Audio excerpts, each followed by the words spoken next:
From First Coast News, this is Good Morning Jacksonville. And good morning to you. Your first big story now at 6 o'clock. The Jacksonville Sheriff's Office is investigating after 2 people were shot during robberies that happened on Sunday. Yeah, this all happened on University Boulevard North. This is near the Fort Caroline area. The first person said that 2 men approached him outside of a primetime food mart around 9 last night and shot him while they tried to rob him. And later, those suspects apparently targeted another man in a neighborhood, but that victim shot one of the robbers. They're both expected to be all right. And your second big story on this Monday morning, a man who was set to spend life in prison is getting a new sentence. Joshua Phillips due back in court today. In 1999, he was 14 years old. He was convicted in the death of his 8-year-old neighbor, Maddie Clifton.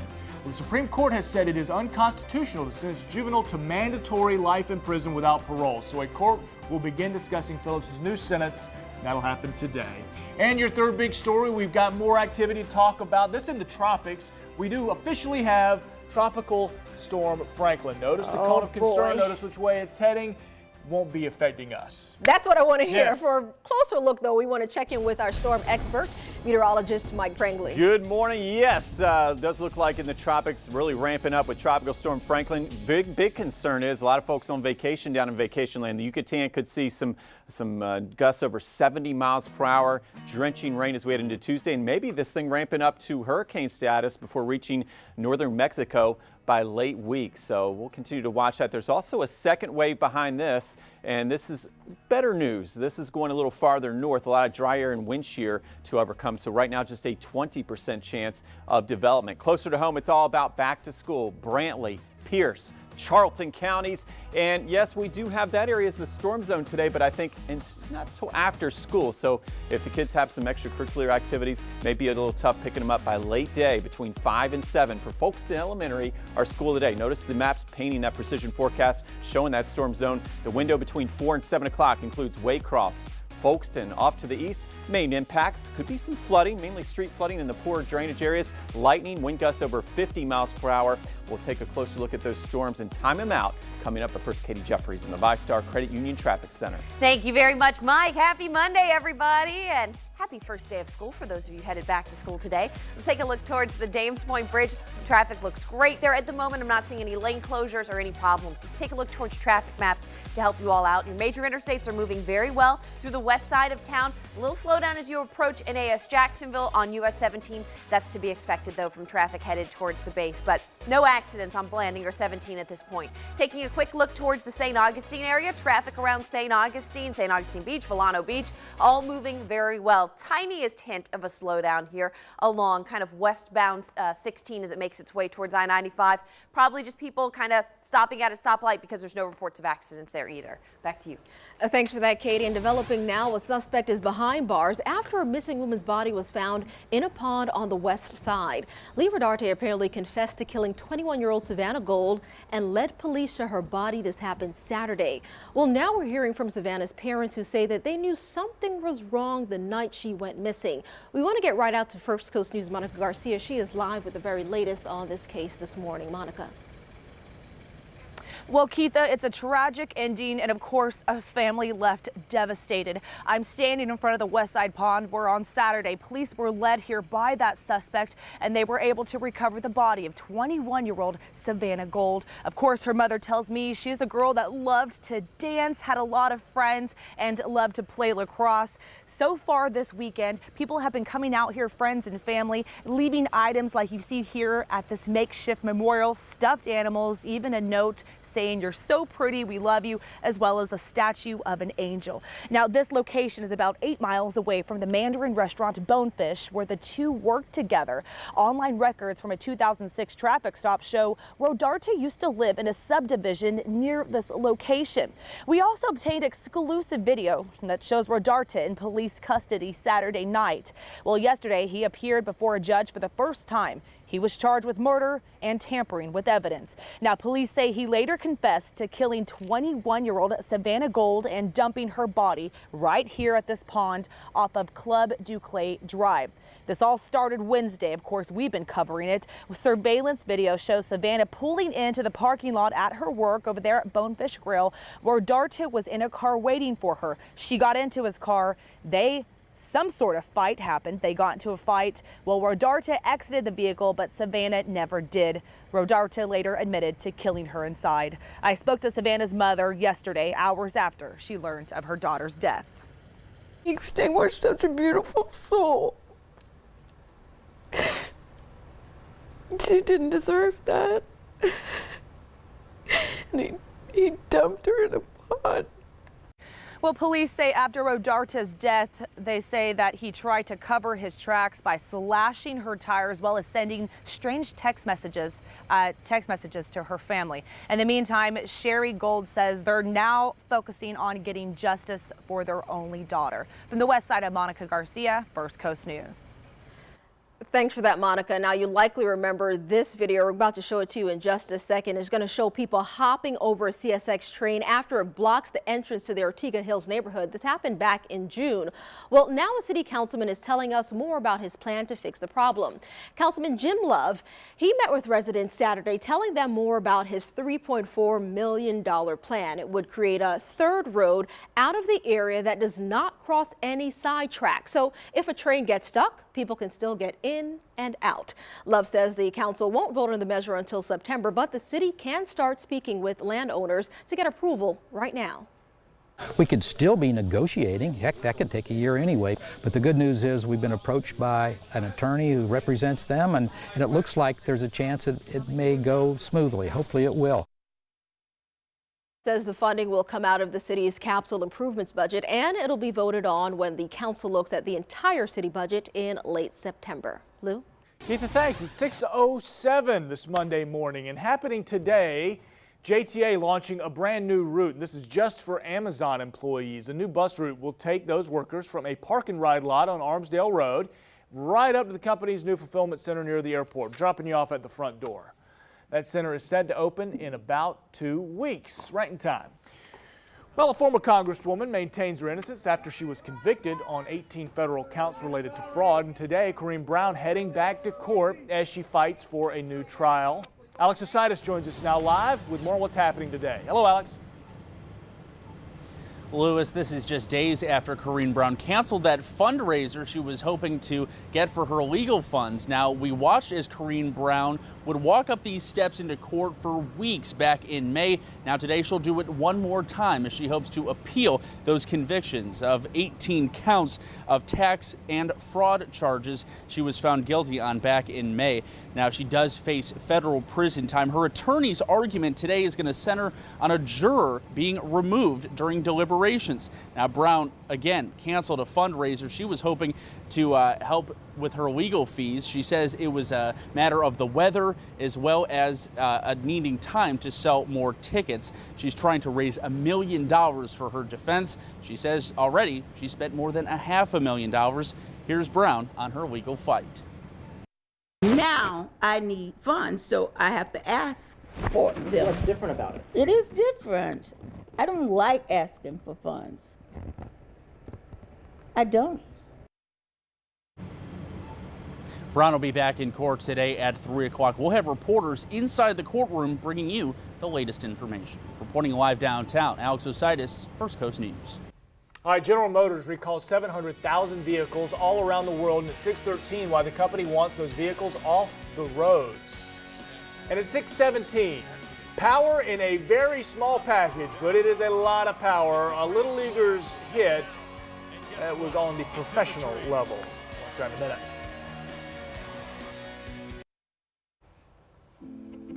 Good morning. How about that, Katie? That is a gorgeous sunrise. And I tell you what, the moon this morning was really bright. It's not just your typical moon. We have a full moon officially tonight. Oh. So you were right on top of that as usual. And the moon, we got a picture in for our Monday motivation.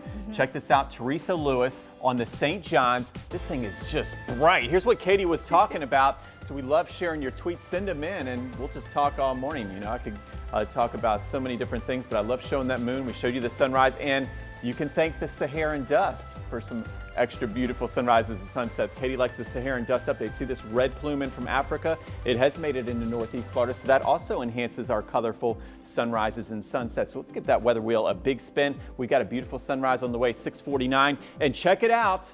Look at these low rain chances for Duval, St. John's, Clay, Putnam, only 40%. The big story, temperatures in the low 90s, 6 hours feeling like triple digits, Katie. We'll take a close look at that coming up. The true reason I'm a fan of Saharan dust, Mike, is because it keeps the hurricanes and tropical storms away from us. Very good, yes. That's why I love it. See, I listen to them. Wow. All right, let's take a look here towards I-10 and 295. Traffic there looks very good if you're traveling on I-10 at the moment. No problems, no construction, so that's great to report. Taking a look towards our traffic maps, overall, your interstate's still moving very smoothly. So let's zoom on in here. Maybe you are traveling kind of along I-95 southbound from 295 up towards the airport down towards downtown, about a 9-minute ride, so not bad there at all. This is a look towards JTB. So if you're traveling on JTB from A1A all the way towards I-95, it's about an 11-minute ride. So no big slowdowns out there at the moment. No reported crashes causing problems. Any come in, I'll let people know.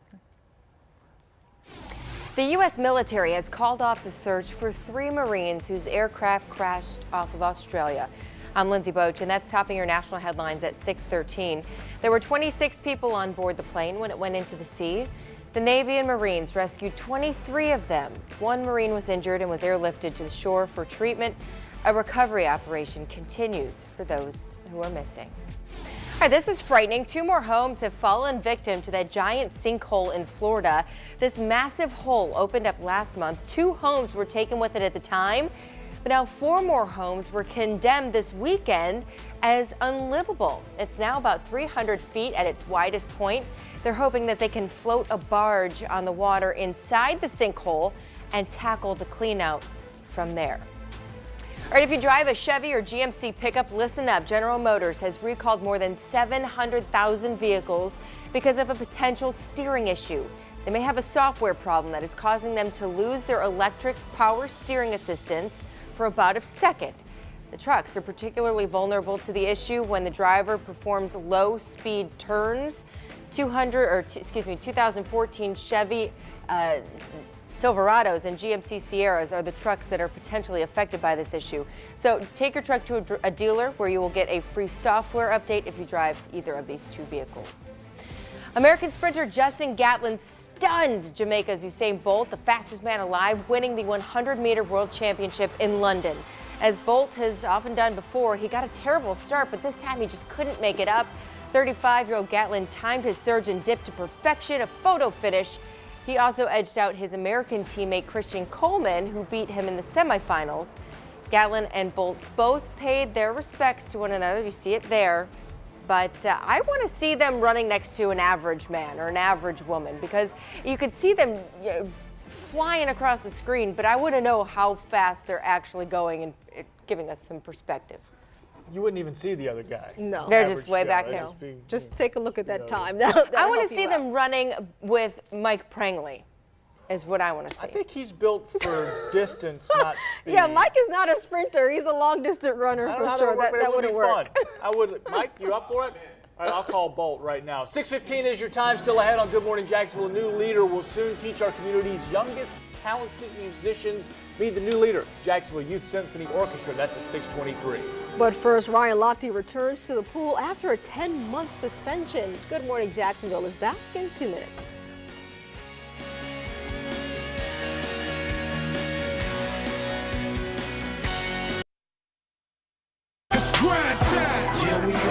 The high school football season officially kicks off August 25th, and the First Coast sports team wants to be on your campus for the ultimate game day experience on August 24th. So get to the sports section of firstcoastnews.com and vote right now. Hey, a former Florida Gator back in the water for the first time since he had to serve a suspension. The whole robbery scandal last year in Rio. Talking about Ryan Lochte, he swam at the U.S. Open swim meet in New York this weekend. Got video from the 12-time Olympic medalist. 5th place finish in the 100-meter backstroke. Now, that's not something to write home about for Lochte at all, but he took first place in the 200-meter medley, and that's a big deal. His time was 2 full seconds slower than his time in Rio, though, and still won. But Lochte says he knew he'd be slower simply because he hasn't been training as much. Suspension, remember? So he could focus on his family. Lochte and his fiancee welcomed their son, Caden, and that is in June. So Lochte back in the news, back swimming again. A little leaguer shows off some pretty big power here, Keitha. In the small package, it hit it a long way. Not only did he hit a home run, he hit a grand slam that no one could catch. That is impressive. 13-year-old Jace Blaylock, he was playing for Georgia in the Southeast Regional Tournament, going up against a team from South Carolina. There it goes. He got a hold of that pitch and hit it into the trees for a grand slam. Georgia went on to win the matchup 14-2. Let me emphasize, not small package. Never mind. That's a big guy. Looks like a grown man. Oh, wait, one more time. Look at the picture compared to that guy. It's half his size. Nonetheless, hit it over the trees. Takes it home. That's a good night, man. All right, let's talk about our Jacksonville Jaguars. They hit the road Sunday and headed north. So this week they're practicing with reigning Super Bowl champs, New England Patriots. Ahead of their first preseason game, they'll go head-to-head this Thursday. And don't forget, the Jags do host Tampa Bay right here in Jacksonville. That's next Thursday. If you can't make it to Everbank Field, it's all right. We got you covered. You're watching that game right here, ABC 25 at 8 o'clock. All right, very cool. Let's take a live look outside right now. It is gorgeous as the sun tries to peek out its head just a little bit. We're going to check in now with our storm expert, meteorologist Mike Franklin. Oh, yes. Our Monday motivation front and center, sunrise 6:49, already gorgeous outside, and we had this beautiful moon. We've got a full moon tonight, and I think we'll get a good view of it. Let's take a look why. Well, radar right now is quiet. The question this time of year is, where's that storm zone, right? Okay, can be tricky at times, but right now, notice our main frontal zone is well to the north. So the farther north you go today, the better chances of those late day storms. Even farther south, we'll see a few pop-up storms along the I-95 corridor for Duval, Clay, and St. Johns County, but it looks like fewer storms than we're going to see in Georgia. This is big because we've got kids going back to school in Brantley, Pierce County, Charlton, and notice I think that rain will hold off until 5 to 7 o'clock tonight. Big story, also the heat at 94. Plenty of weather impacts, especially north of I-10 today. Includes flooding, lightning, maybe a couple storms with wind gusts over 50 miles per hour. Storm zone, though, does paint it mainly north. Okay, that's where we're going to see most numerous storms. Heat over storms, though, in Duval. An isolated pop-up maybe downtown along I-95 at 5 o'clock should last less than an hour. There's your lower rain chances from Jacksonville to Palatka, Jacks Beach, St. Augustine, up to 60%, though, by the time you head up toward areas of Brunswick and Waycross. Tonight, we're going to play ball. Looking good for the Jumbo Shrimp. First pitch temperature 83, a heat index of 89. Now, on the 7-day forecast, we get a little bit of a break in the big storms, it looks like, for Duval today, but it doesn't last long this time of year. Tuesday, Wednesday, back to increasing storms for most of us. And then another break there for you, Katie, by late week. Now, let's get to that ViStar Credit Union Traffic Center. Thank you so much, Mike. All right, let's get this Monday morning going. And for kids going back to school today, I hope you have a great day. I know you will. 295 if you're traveling across the Buckman Bridge towards Mandarin. Looks great, about a 10-minute ride. Then another 8 minutes as you would travel northbound up towards Beach Boulevard. So overall, major interstates look great at the moment. But before we get to the traffic map, we're going to take a live look outside to see how things are going here at 295 and Wilson. And you can see traffic there moving great, and that's exactly how you want it to be on a Monday. So let's take a look back towards those traffic maps. Maybe you are driving in on I-95, maybe from Brunswick towards Jacksonville. If you are, moving up to speed there along I-95, no reported slowdowns. Going across the Buckman Bridge, like I said, it looks great. Maybe you're jumping on I-95 and traveling northbound towards downtown, moving up to speed. But of course, as you approach kind of the San Marco area, make sure you slow it down. It is a construction zone, so that speed limit drops to 45. Back to you. Thanks for that. It's now 22 minutes past the hour. Young drivers taking more risks behind the wheel. The results of an unsettling new study and how parents can keep your kids safe. It's coming up at 6:30, but first, starting early to make some beautiful music, you're going to meet the new conductor of Jacksonville's Youth Symphony Orchestra when we return in just 2 minutes.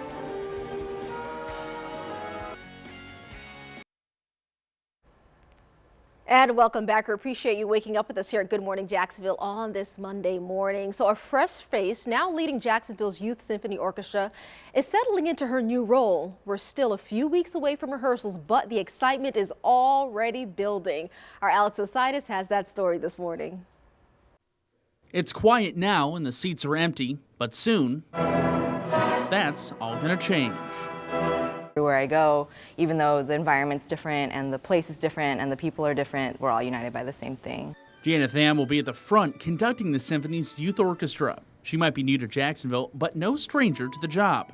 However, it's a career she almost didn't pursue. I always thought I was going to be a doctor. I thought that's what I was supposed to do, and no one ever really told me that. I just kind of thought that. But she joined the band in high school, and the rest is music history. In a field of mostly men, Tham is a role model for young ladies in the orchestra. Not feeling pressured by that, she says it's something she accepts. If I happen to inspire other young women, that's really wonderful, and of course want to help them if they want to do big things. But the first thing I would tell them is, look, it's your talent and your dedication. Talent she's only seen on tapes to this point. Still waiting to meet her group of musicians, her excitement is building. Lead a group through it who this is the first time they're playing it. Maybe this is the first time they've heard it, and that kind of energy and that kind of discovery that comes with it is amazing. Until then, she'll have to enjoy the beauty of silence. Alex Ositis, First Coast News. It is a struggle every parent knows. It's that packing the lunch struggle for the kid heading off to school, but it doesn't have to be that hard. We've got some fresh ideas for you, keeping it healthy at 6:35. Plus, one college campus's new push to clear the air. We'll explain that. GMJ continues in 2 minutes.